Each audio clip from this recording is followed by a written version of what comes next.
नमस्कार सर्वांचं स्वागत आहे उत्तुंग भरारी या चॅनलवरती। आजच्या या व्हिडिओमध्ये आपण माता बहिणींसाठी एक आनंदाची बातमी पाहणार आहोत। तर तत्पूर्वी सर्वांना विनंती आहे की चॅनलवर नवीन असणारे चॅनलला सबस्क्राइब करून घ्या। सबस्क्राइब करण्याचा मुख्य उद्देश म्हणजे कुठल्याही माहिती संदर्भातली व्हिडिओ, महत्त्वाची माहिती तुम्हाला या चॅनलच्या माध्यमातून तुमच्या मोबाईलवरती सहज उपलब्ध होतील। तर चला ती माहिती काय आहे ते पाहूया। इथे पाहू शकता तुम्ही, लक्ष्मी मुक्ती योजना। महाराष्ट्र सरकारने महिलांच्या सक्षमीकरणासाठी एक महत्त्वपूर्ण आणि दूरदृष्टीचं पाऊल उचललेलं आहे। या योजनेचं नाव आहे लक्ष्मी मुक्ती योजना। या योजनेमुळे राज्यातील कोणत्याही पत्नीला तिच्या पतीच्या जिवंतपणी त्याच्या मालकीच्या जमिनीवर सहमालकीण म्हणून नाव नोंदवण्याचा हक्क मिळतो। आजही अनेक ठिकाणी असं दिसून येतं की पतीच्या निधनानंतर जमिनीच्या वारसा हक्कासाठी महिलांना खूप संघर्ष करावा लागतो। कुटुंबात अनेक प्रकारचे त्रास सहन करावे लागतात। या सगळ्या अडचणींवर मात करण्यासाठी आणि महिलांना त्यांचा हक्क सहजपणे मिळवून देण्यासाठी लक्ष्मी मुक्ती योजना एक वरदान ठरते। या योजनेची ऐतिहासिक कहाणी पाहूया। लक्ष्मी मुक्ती योजना काही आत्ता सुरू झालेली नाही।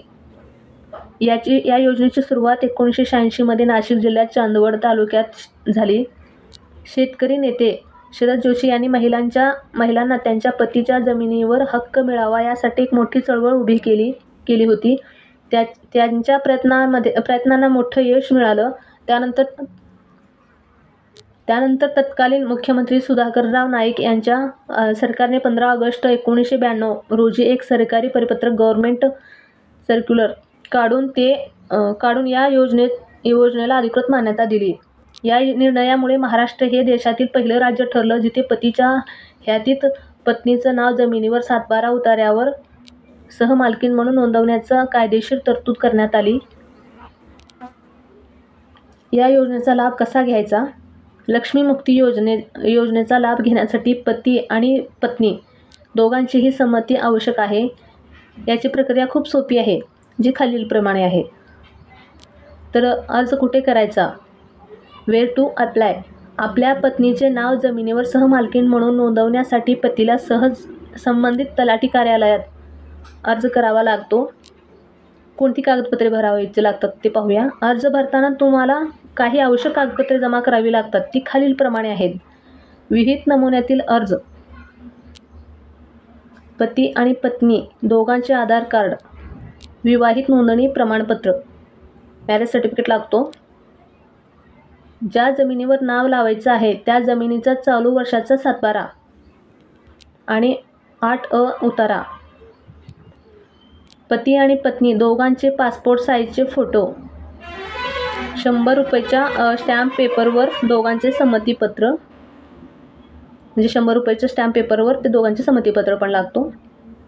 पुढील प्रक्रिया काय आहे? तुम्ही अर्ज आणि आवश्यक कागदपत्रे तलाठी कार्यालयात जमा केल्यानंतर तलाठी अधिकारी त्याची व्यवस्थित तपासणी करतात। सर्व कागदपत्रे जर योग्य असतील तर कायद्यानुसार पुढील प्रक्रिया पूर्ण केली जाते। यामध्ये जमिनीच्या मालकी हक्कामध्ये बदल करण्यासाठी फेरफार घेतला जातो आणि पत्नीचे नाव पतीसोबत जमिनीच्या 7/12 उतार्यावर सहहिस्सेदार म्हणून नोंदवलं जातं। लक्ष्मी मुक्ती योजनेचे फायदे काय आहेत? या योजनेमुळे महिलांना अनेक महत्त्वपूर्ण फायदे मिळतात, ज्यामुळे त्या अधिक सक्षम बनतात। महिला सक्षमीकरण: जमिनीवर कायदेशीर हक्क मिळाल्याने महिलांचं कुटुंब आणि समाजातलं स्थान अधिक मजबूत होतं। तिला एक नवी ओळख मिळते। आर्थिक सुरक्षा: जमिनीवर हक्क असल्याने महिलेला आर्थिक स्थिरता लाभते। ती या जमिनीच्या आधारावर पीक कर्ज घेऊ शकते किंवा इतर सरकारी योजनांचा लाभ पण घेऊ शकते। भविष्यातील त्रास टाळतो: पतीच्या निधनानंतर अनेकदा जमिनीच्या वारसा हक्कासाठी कुटुंबात वाद होतात आणि विधवा महिलांना खूप त्रास सहन करावा लागतो। या योजनेमुळे हा त्रास पूर्णपणे टळतो। आत्मसन्मान वाढतो: स्वतःच्या मालकीची मालमत्ता असल्यामुळे महिलांना आत्मसन्मान वाढतो, त्यांना स्वतःच्या हक्काची जाणीव होते। सरकारी योजनांमध्ये प्राधान्य: अनेक सरकारी योजनांमध्ये महिला लाभार्थ्यांना विशेष प्राधान्य दिलं जातं।